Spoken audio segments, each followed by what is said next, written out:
নমস্কার বন্ধুরা, আমার চ্যানেলে আপনাদের সবাইকে স্বাগত জানাই। আমি আজকে জলপাইয়ের আচারের রেসিপি নিয়ে চলে এসেছি। এই সময়ে অনেক জলপাই পাওয়া যায়, তো যখন যেটা পাওয়া যায় সেই আচার তো আমরা সাধারণত বানিয়ে থাকি। তো এখানে আমি 500 জলপাই নিয়েছি। জলপাইগুলো আগে ওই ডাঁটিগুলো ছাড়িয়ে ভালো করে ধুয়ে আমি একটু জল দিয়ে 1 গ্লাস জল দিয়ে সেদ্ধ করে নিচ্ছি প্রেসার কুকারে। তো আজকাল তো এগুলো অনেকগুলোই হচ্ছে, আর একটু বাড়তি হলে ভালো হতো, তো যাই হোক আগেই পেরে নেওয়া হয় আজকাল। তো এটা আমি 2টো সিটি দিয়ে সেদ্ধ করে নিয়েছি। আর আগে এগুলোকে ঠান্ডা করে নেব। তারপর এগুলো একটুখানি এরকম হাত দিয়ে একটু ভেঙে ভেঙে নিচ্ছি আর কি। হ্যাঁ, তাহলে ভালো হবে আচারটা। আর ওইদিকে আমি কিছু মশলা শুকনো খোলায় ভেজে গুঁড়ো করে নেব। আর এই আচারটা আমি গুড় দিয়ে করব। ইচ্ছে করলে আপনারা চিনি দিয়েও করতে পারেন, তবে গুড় দিয়েও খুব ভালো হয়। এটা ভাই দেখুন ভেঙে ভেঙে নিয়েছি সেদ্ধ জলপাইগুলো। আর এখানে মশলা নিয়েছি 1 চামচ ধনে, 1 চামচ জিরে, 1 চামচ মৌরি, আর 2টো এলাচ, 2টো শুকনো লঙ্কা। এটা শুকনো খোলায় ভেজে আমি হামানদিস্তাতে গুঁড়ো করে নেব,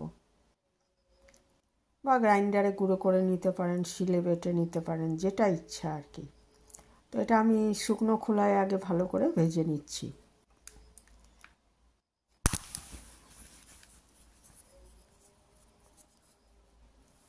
শুকনো খোলায় ভালো করে ভেজে নিয়ে গুঁড়ো করে নেব। একটু মিডিয়াম আঁচে ভেজেছি যাতে পুড়ে না যায়, পুড়ে গেলে তিতো হয়ে যাবে। তারপরে একটা কড়াইতে আমি ওই কড়াইটাতে আর কি, যেটায় শুকনো খোলায় ভাজলাম, 1/2 কাপ মতো সর্ষের তেল, ছোটো কাপের 1/2 কাপ সর্ষের তেল নিয়েছি। এর মধ্যে 2টো শুকনো লঙ্কা, 2টো তেজপাতা, এগুলো ফোড়ন দিচ্ছি। আর দেব 1 চামচ মতো 5 ফোড়ন। 5 ফোড়নে আমরা জানি কালো জিরে, জিরে, সাদা জিরে, আর মেথি, মৌরি আর রাঁধুনি, এই 5টা মশলা থাকে। তো এটা আমি 1 চামচ মতো নিয়ে এটা ফোড়ন দিলাম আর কি। আগে লঙ্কাটা একটু ভেজে নিয়েছি, নিয়ে তারপরে 2টো তেজপাতা দিয়েছি। আর 5 ফোড়নটা একটু ভাজা গন্ধ ছেড়ে গেলে, 5 ফোড়ন ভাজতে বেশি সময় লাগে না, বেশি ভাজলে তিতো হয়ে যায়। তারপরে ওই সেদ্ধ জলপাইগুলো ভেঙে রেখেছি যেটা, ওটা দিয়ে দিলাম। দিয়ে পরিমাণ মতো নুন দিয়ে দিচ্ছি, আর সামান্য হলুদ দিয়েছি। সেদ্ধ করার সময় ইচ্ছে করলে নুন দেওয়া যায়, তো তখন নুন দিলে আর এই সময় নুন দিতে হবে না। তো আমি সেদ্ধ করার সময় নুন দিইনি, তাই এখন আমি নুন দিয়ে দিয়েছি। আর একটু সাঁতলে নিচ্ছি, একটু ভাজা ভাজা করে নিচ্ছি, মানে জলীয় ভাবটা, এটা জলে সেদ্ধ করা হয়েছে তো জলটা একটু শুকিয়ে নিচ্ছি আর কি। আচার কিন্তু জলটা না থাকলে সেই আচারটা বেশি দিন থাকে। আর এটা রোদে না দিয়েই আচারটা তৈরি করার জন্য এইভাবে করছি। তো ইচ্ছে করলে এটা আচারটা তৈরি হওয়ার পর রোদেও দিতে পারেন, অথবা ফ্রিজে রেখে দিতে পারেন। ফ্রিজে রেখে দিলে অনেক দিন থাকবে। এখানে আমি গুড় 2 কাপ গুড়, ছোটো কাপের 2 কাপ গুড় দিয়ে দিয়েছি। মিষ্টিটা নিজের পছন্দ মতো দেবেন, মানে অনেকে আছে বেশি মিষ্টি খেতে পছন্দ করেন, তারা আর একটু বেশি দিতে পারেন। আর চিনি দিয়ে করলে ওই রকম 2 কাপ মতো চিনি দিয়ে দেবেন।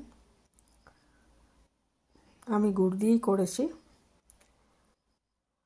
এটা ভালো মতো মিশিয়ে নিচ্ছি মিডিয়াম আঁচে।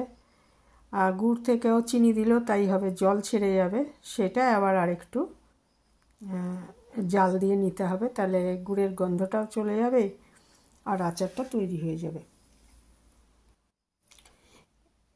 অনেকটাই জল ছেড়ে যাবে, তো এই জলটা মোটামুটি শুকিয়ে নিতে হবে। আর লাস্টে ভাজা মশলাটা দিয়ে দিলেই মোটামুটি আচার তৈরি। যদি বেশি দিন রাখতে চান তাহলে দিয়ে দিতে হবে ভিনিগার। হ্যাঁ, আমি ছোট কাপের হাফ কাপ ভিনিগার দিয়েছি যাতে এটা বেশি দিন থাকে আর কি, সেই জন্য দিয়েছি। যদি 2-4 দিনের মধ্যেই খেয়ে নেওয়া হয় তাহলে ভিনিগার দেওয়ার দরকার নেই।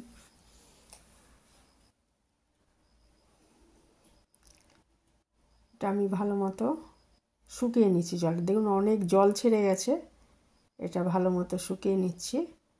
আর জলটা যখন অনেকটা শুকিয়ে আসবে সেই সময় আমি ভাজা মশলাটা দিয়ে দিচ্ছি, যেটা গুঁড়ো করে রেখেছিলাম হামানদিস্তাতে, সেটা আমি এর মধ্যে দিয়ে দিলাম।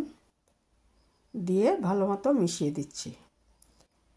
তারপর ঠান্ডা হয়ে গেলে তারপর বয়ামে ভরতে হবে। হ্যাঁ, গরম অবস্থায় নয়, ঠান্ডা হলে আমরা এটা বয়ামে ভরে নেব।